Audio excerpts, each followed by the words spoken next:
Maraming salamat po sa award na to. Hindi po ako paniwala, nalalawa po ko. Mami and Daddy, palapusin niyo to.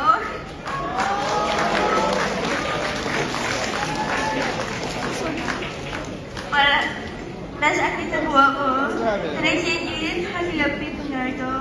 Maraming salamat po sa pagkakataon na ito. Para mabigyan kami ng boses at makapita namin na kaya rin namin umarte. Personally, ang yung utapang ninyo po. Salamat po sa pagmamahal at mahal po namin direct. Sa buong production, sana sila Mang Dot, Mang Chok, Assistant Director Ninay, Kuya Boy, Kuya PJ, Kuya Ronald, para po namin kayo lahat. Magmahal salamat sa pagkain sa amin sa pag-arte, sa mga producers,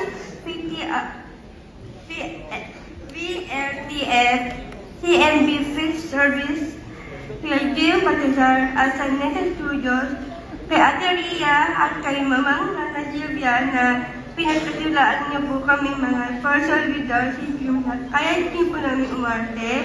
Salamat pa sa aluga, pagmamahal, at ang pagturing niyo po sa ating para mga tunay niyo po anak. Ang tapang niyo po para gawin ang movie na to. Mahal na mahal po kita.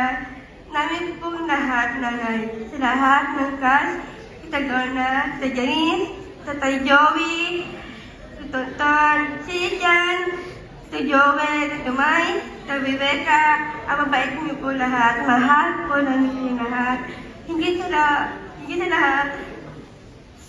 Lord, tinupag mo po pangarap ko. Sa amin lahat, mag-akita, mamimag-sabi.